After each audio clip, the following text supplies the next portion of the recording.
Hello and welcome to Reena Roy's world. कैसे हैं आप सब लोग। तो फिर आपके सामने लेकर आई हूँ एक ज़बरदस्त सी रेसिपी, जो कि नमकीन चीज़ें तो बहुत होगी, तो मैंने कहा चलिए आज कुछ मीठा शेयर करते हैं अपने फ्रेंड्स के साथ। तो बच्चे भी कह रहे थे मामा आपने काफ़ी देर से कुल्फ़ी नहीं बनाई, तो मैंने कहा चलिए कुल्फ़ी बनाते हैं और अपने फ्रेंड्स के साथ उसकी रेसिपी शेयर करते हैं। और इतनी सिंपल बनती है, और आप यकीन करें कि आप कोई पार्टी, कोई ऐसे गेट टुगेदर है तो एज अ डिज़र्ट भी आप कुल्फ़े के तौर पे यूज़ कर सकते हैं। तो मैं डिटेल्ड आपको बताऊंगी। तो फ्यू इंग्रेडिएंट्स यूज़ करके हम कुल्फ़ी बनाएंगे और बहुत चीप पड़ेगी, और आप देखें कि वर्थ इट रहेगी। तो चलें बनाना स्टार्ट करते हैं और इंग्रेडिएंट्स आपको बताते हैं कौन से। तो जी हाँ, कुल्फ़ी बनाने के लिए जो इंग्रेडिएंट्स हमें चाहिए, सबसे पहले तो दूध, फुल फैट दूध लेंगे। 1.5 लीटर के करीब मेरे पास दूध है, वो मैंने ले लिया है। 4 मैंने ब्रेड के स्लाइसिस लिए हैं। आप चाहें तो बगैर ब्रेड के भी बना सकते हैं, लेकिन आपको यह है कि बाजार वाले दूध पकाते रहते हैं तो लाजमी बात है वो उनको इतना फ़ायदा नहीं होगा। अगर वो दूध पका पका कर उसको इतना रिड्यूस कर लेंगे तो वो प्रॉफिट कहाँ से लेंगे। तो वो ब्रेड डालकर ही उसको खोए का टेक्सचर देते हैं, वो इतना दानेदार ऐसा उसका टेक्सचर आएगा कुल्फ़ी का, तो लगता है कि जैसे आपने ना खोया डाला हुआ है। तो 4 ब्रेड के स्लाइसेस लिए हैं, उसके एजेस मैंने रिमूव कर दिए, तो वो आप ऐसे रख लें। 3 से 4 मैंने इलायची के दाने लिए, उसमें स्किन से रिमूव कर लिया और सीड्स ऐसे अलहदा कर लिए। 4 टेबल स्पून मैंने लिए सूखे दूध के, लेकिन इसलिए कि थोड़ा क्रीमी टेक्सचर मिलेगा। आप चाहें तो इसको नहीं भी डाल सकते हैं, क्योंकि हमने उसको फुल फैट तो यूज़ करें, लेकिन मुझे अच्छा लगता है कि अगर दूध डालें ना सूखा, तो कुल्फ़ी का टेस्ट जो है दुबाला हो जाता है। और यहाँ पर 1/2 कप मैंने लिया है शुगर। शुगर को मैं बताती हूँ कि हमने कैसे यूज़ करना है, तो अगर हमें और रिक्वायर्ड होगी तो बनाने के। फ़िलहाल मैंने 1/2 कप लिया है, तो उसको हम यहाँ पे कैसे यूज़ करते हैं चलिए मैं आपको बताती हूँ। आ जाए मेरे साथ। स्टोव मैंने ऑन कर लिया मीडियम पे, और नॉन स्टिक पैन यूज़ करेंगे तो बेहतर है, क्योंकि वो जब आप दूध को साथ साथ जो आपके रिड्यूस होने के बाद मलाई बनेगी ना, तो आपको वो जो है स्क्रैप करनी इजी हो जाती है। तो यहाँ पे जैसे ही पैन गर्म होगा आपने बिल्कुल हीट जो है लो पे कर देनी है, ठीक है। और जो चीनी है उसको हम कैरमलाइज करने के लिए डाल देंगे अपने पैन में, और इसको आपने ऐसे ज़रा थोड़ा सा स्प्रेड कर देना है ताकि ये अच्छी तरह से कुक होना शुरू हो जाए। और आपने इसको छेड़ना नहीं है, बस थोड़ा सा फैला दें और इसको इसी तरह से छोड़ दें, और जैसे ये कलर चेंज करना शुरू करेगी आप देखिएगा। तो देखिए चीनी का कलर कैसा चेंज होना शुरू हो रहा है। हमने सारी शुगर को इसी तरह से कलर में चेंज कर लेना है, लेकिन हमने इसमें कोई स्पून नहीं मारना। अगर आपने इसको छेड़ा तो इसमें जगह जगह लम्प्स बन जाएंगे और वो फिर डिज़ोल्व नहीं होंगे। तो इसको बिल्कुल आपने लो टू मीडियम पे ना अपना टाइम देना है इसको, ताकि ये सारी कैरमलाइज हो जाए अच्छी तरह से। तो मैंने सिर्फ आपको दिखाना था कि ये चेंज होना शुरू हो गया इसका कलर। तो जब ये पूरी इस तरह से हो जाएगी तो मैं आपको बताती हूँ क्या करना है। तो देखें इसी तरह से आपने, जैसे गर्म आपका पैन हो रहा है और कलर होना चेंज शुरू हो गया सारी चीनी का, तो आपने इसको इस तरह से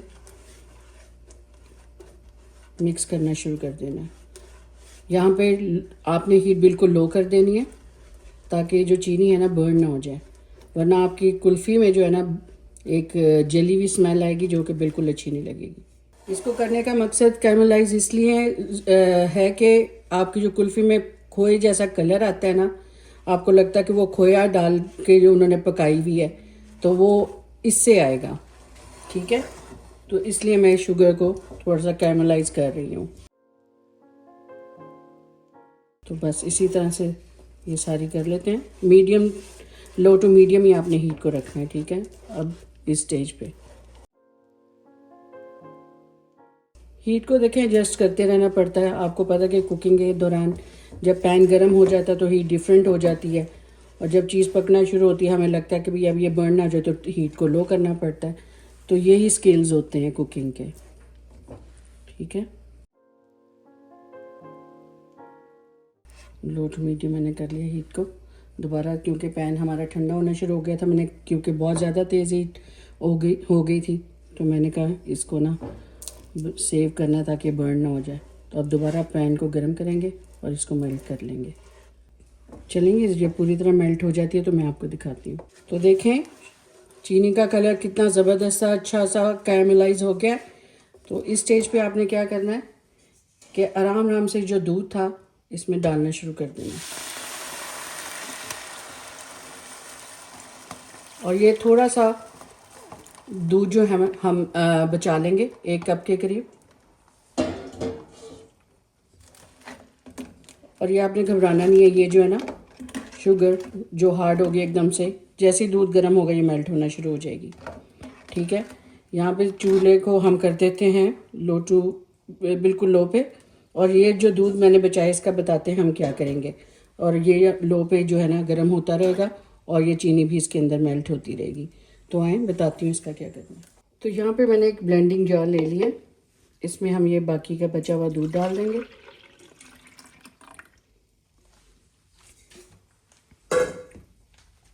और ये जो ब्रेड के स्लाइसेस मैंने आपको बताया था इन्हें डाल देंगे।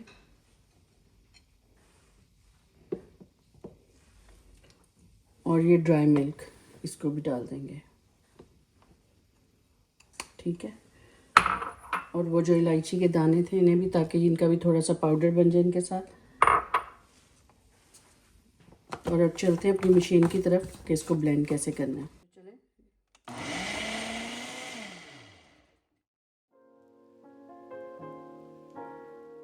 बस हमें फ्यू सेकंड्स के, क्योंकि ब्रेड को इतना ज़्यादा पीसने की हमें ज़रूरत नहीं है। तो अब चलते हैं दोबारा अपनी स्टोव की तरफ। तो ठीक है, देखें लो टू मीडियम कर देते हैं दोबारा अपने स्टोव को, क्योंकि हम अपना जब ये ब्लेंड करने गए थे सब चीज़ों को तो मैंने इसको बिल्कुल लो पे कर दिया था ताकि हमारा जो दूध है बर्न ना हो जाए। तो ये सारा ब्लेंडिंग मटेरियल जो हमने किया है वो हम इसमें डाल देंगे इस वक्त दूध में।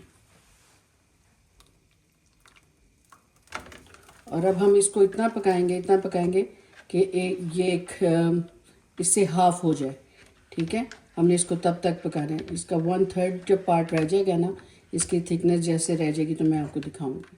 तो देखें जो चीनी हमने डाली थी जो हार्ड हो गई थी कैरमलाइज होके, दूध जैसे गर्म हुआ है तो वो देखें मेल्ट हो गई है। और उसका कलर देखें कितना ज़बरदस्त है, जो ओरिजिनल खोए वाली कुल्फ़ी का होता है। तो देखें वैसा ही आया है, बिल्कुल बाज़ारी स्टाइल ये कुल्फ़ी बनेगी। तो जब ये गाढ़ी होने पे आएगी ना, आपने इसको मीडियम टू हाई हीट पे गाढ़ा करना है, वरना अगर आप लो पर रखेंगे ना तो वो फिर बहुत ज़्यादा टाइम लेगा। और मुसलसल आपने इसमें ना ये चम्मच को हिलाते रहना है और मीडियम टू हाई हीट पे इसको थिक करना है। तो देखें अभी सिर्फ 5 से 10 मिनट हुए और इसकी थिकनेस देखें। जस्ट वो ब्रेड के क्यूब्स डालने जो हमने वो, और ड्राई मिल्क जो हमने यूज़ किया है, और इसकी देखें 5-10 मिनट में कैसा ज़बरदस्त इसका रिज़ल्ट आया है। तो सिर्फ 5 मिनट्स और इसे पकाएंगे तो देखें 15 मिनट में आपकी ज़बरदस्त सी कुल्फ़ी तैयार हो गई है। और मैंने मीठा चेक किया है, 1/2 कप शुगर बिल्कुल फ़र्स्ट क्लास है। आपको अगर ज़्यादा उसमें मीठा चाहिए तो आप कर सकते हैं। और यकीन करें कि इसी मिक्सचर से, इसी स्टाइल से आप वो रबड़ी इसको और थिक करते जाएं तो ये आप रबड़ी तैयार हो जाएगी। ठीक है, थोड़ा सा इसको, इससे फर्स्ट स्टेज जो हमने पहले जो रखी थी गर्म होने की, उस पर आप उसको एज ए ठंडा बर्फ़ डाल के अपना ठंडा दूध भी बना सकते हैं। तो ये एक ही इंग्रेडिएंट्स हैं इन तीनों चीज़ों के। ठीक है, तो अब इस स्टेज पे आप चाहे अपने पसंदीदा नट्स इसमें डाल दें क्रश करके, आमंड्स और कैश्यूज़ या पिस्ताशियोज़, कुछ भी आप डालना चाहते हैं तो वो डाल दें। तो बच्चे जो हैं मेरे ज़रा प्लेन यूज़ पसंद करते हैं तो मैं ऐसे ही रहने दूंगी। तो आप यकीन करें कि हम जब बाज़ार जाते हैं ना तो ये बच्चे ग्रोसरी स्टोर में कभी लेना मांगे ना कुल्फ़ी, तो हमें इतनी एक्सपेंसिव पड़ती है, तो मैं इनको हमेशा घर पे बना के देती हूँ। तो चलें अब ये देखें, ये थोड़ा सा ठंडा होने के बाद और ठीक होगा। तो ये बिल्कुल मिक्सचर फर्स्ट क्लास है कुल्फ़ी की उसको बनाने के लिए। तो हम इसे मोल्ड्स में डालेंगे, जैसे ही ये थोड़ा सा रूम टेम्परेचर पे आता है ना तो इसको हम मोल्ड्स में आपको डाल कर दिखाते हैं। ठीक है, तो देखें ठंडे होने के बाद ये कितनी ज़बरदस्त थिक सी, ये क्रीमी सी हो गई है। लेकिन कुल्फ़ी के हमने जब इसे मोल्ड्स में डाल देना तो ये मुश्किल होगी हमें। तो आपने क्या करना कि जिसमें हमने मिक्सचर में सारा कुछ ब्लेंड किया था ना, ब्रेड और दूध वगैरह, उसी में आपने दोबारा से इस मिक्सचर को डालना है ठंडा होने के बाद, और इसको 1-2 सेकंड के लिए आपने फिर ब्लेंड कर लेना। और ब्लेंड करने के मैं बाद बताती हूँ इसकी कंसिस्टेंसी कैसी हो जाती है। तो देखें 1-2 सेकंड के लिए मैंने उसे ब्लेंड किया है और ये देखें ये दोबारा से उसकी कंसिस्टेंसी बिल्कुल कुल्फ़ी बनाने के मिक्सचर की हो गई है। तो यहाँ पर आपने इसी तरह से आप आइसक्रीम के जो मोल्ड वो होते हैं ना कंटेनर्स, आप उसमें भी इसको जमा सकते हैं। इस तरह से आपने इनको पोर करना है।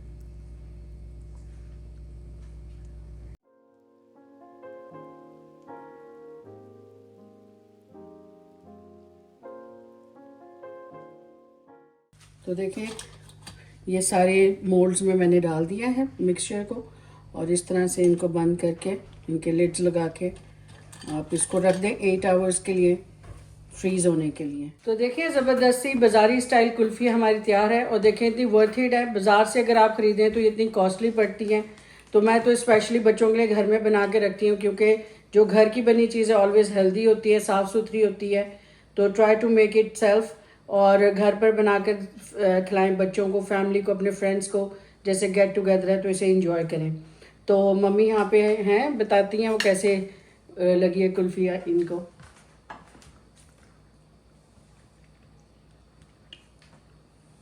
बड़ी मज़ेदार और अच्छी। कैसी बाज़ारी स्टाइल मम्मी? बहुत अच्छी। तो ये जो मैंने ग्लास में रखी थी बनाकर, वो देखें वो भी बिल्कुल ज़बरदस्त सॉफ्ट है। तो इसे एहतियात से काट लीजिएगा, और चाहे तो आप इसके साथ एज अ कुल्फ़ा वो जो वाइट सेवइयाँ बाज़ार में मिलती हैं भिगोकर फालूदे की तरह आप उसको सर्व कर सकते हैं। सेम रेसिपी है। तो इसी तरह से बनाएं, अपनी फैमिली के लिए, अपने बच्चों के लिए इंजॉय करें, और फीडबैक दें कि ये रेसिपी आपको कैसे लगी। और do like, share and subscribe my channel.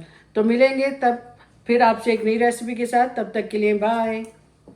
आप भी कहो बाय।